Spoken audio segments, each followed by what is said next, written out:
سوال د وړې جینۍ قبلېږي تور سټوکې په بابا کې دې وجاړېنه په مسافرو مې زړه نه سو وس مې په وسو چې وطن مسافر شومه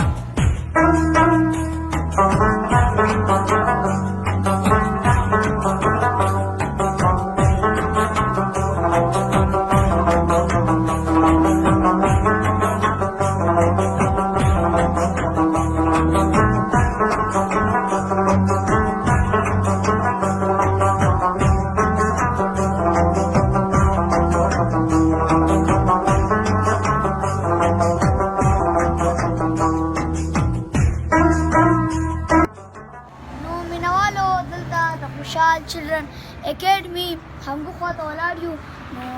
دا مهال که اوس جمعې راشي نو د هغو سره به ځو او تاسو ته به د دې همغو ښکلاګانې ښایو راځئ زموږ سره اوسئ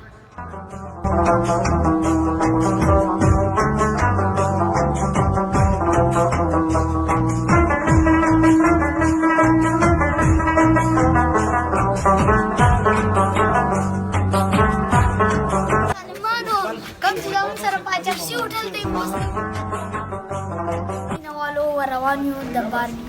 کیو پروګرام لا نو راځي ډیر زیات خوند راکوي راځي هم سره اوسئ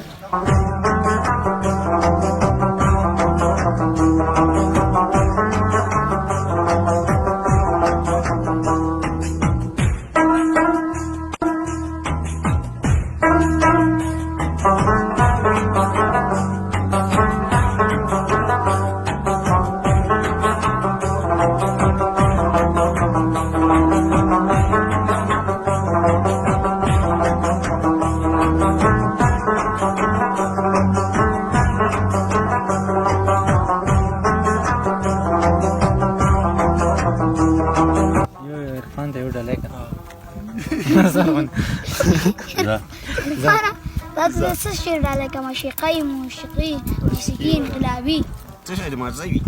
شي مازوي اسلامي نادري دغه خو اسلامي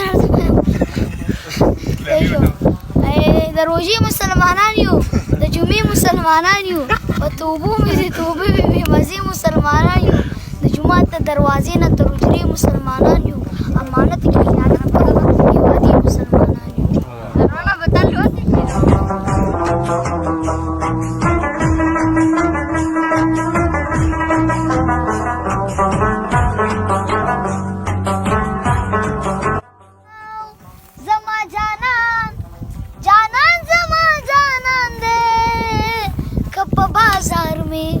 خرسوي ورسره زما او ته د سوات نه او نه یې دروغ وایې نه دې رنګ سپین دی نه دې سترګې غټې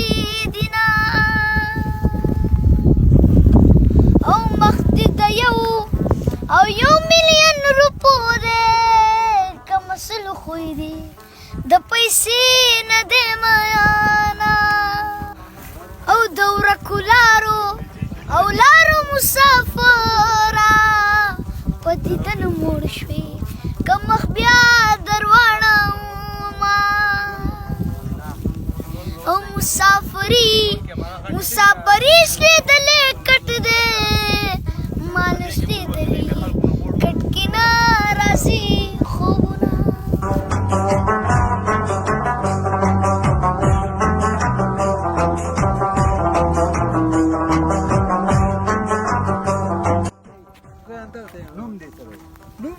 مړه ته ما به خپله وپېژنې خو ته راخوشي که نه نو اوس راغلی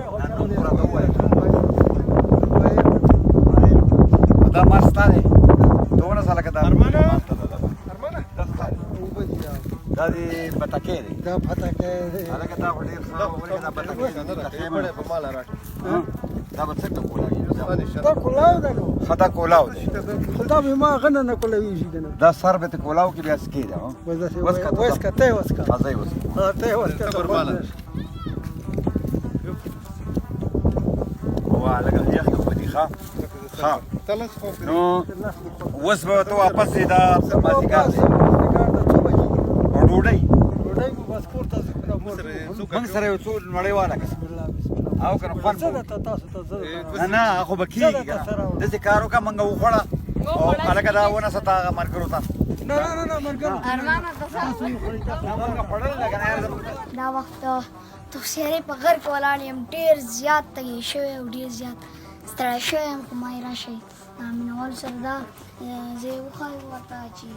دا په تفسیرې کې په غر کې کمره غوندې کې وه نو چاچا مې راوستو تصویر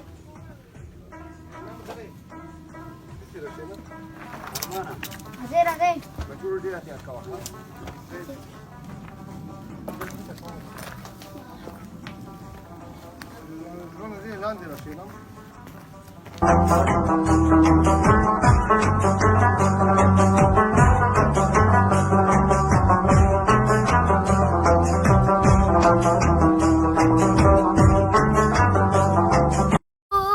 لکه غنم درته ولاړم د بیلتانه سینې مې ټېل ناټېل کوي. سلامونه مینوالو، زه یم تاسو سره مرسي اختر مجروح او موږ سره سراج صاحب تخسرۍ کلي ته راغلی دی او دا موږ دپاره ډېره د فخر خبره ده چې سراج الدین صاحب زموږ کلي ته راغلی دی. سراج صاحب که تاسو ته څه وایي نو ډېره مزه کوو. منصف صاحب زه خوشحاله یم ډېر زیات خوشحاله یم چې زه تخسرۍ ته راغلی یم او دلته ډېر زیات خوشحاله ځکه یم چې ستاسو دا مینه چې ده دا د زما دپاره د خوشحالۍ سبب دی ځکه چې ډېر راته خوشحاله یې نو زه په دې وجه ډېر خوشحاله یم. تاسو زما نه د یو کلام فرمایش کړی وختي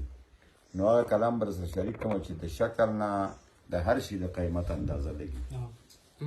د شکل نه د هر شي د قیمت اندازه لګي او ګفتار نه د سړي د شخصیت اندازه لګي. او دا ټیک ده چې الله په سترګو چاته نه ښکارېږي،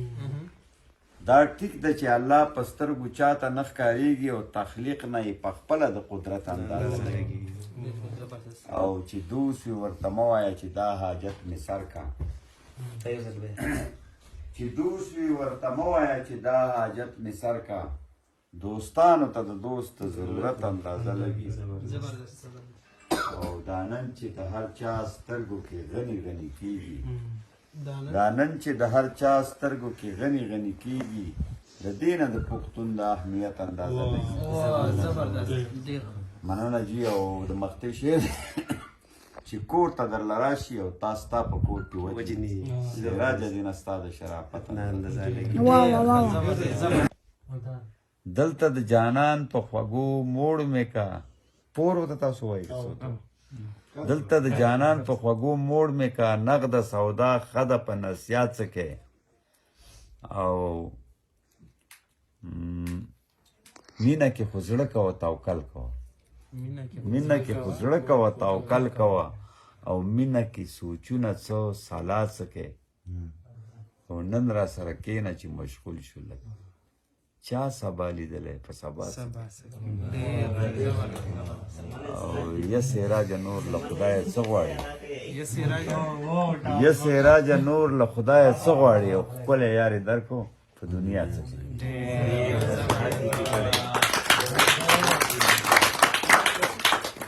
او یو بل کلام دی چې تا ویل چې زه به درشم او ما ټول کلی خبر کو چې لالی مې را روان دی خو را نغلې زه خفه شوم او ګیله مې درته وکړه نو تا بله واده وکړه او ما بیا کلی خبر کو شپې او ورځې مې شمېرلې د راتلو نیټه دې راغله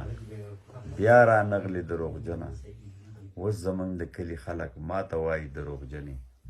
ته دروغ وعدې کړې دروغجن مشر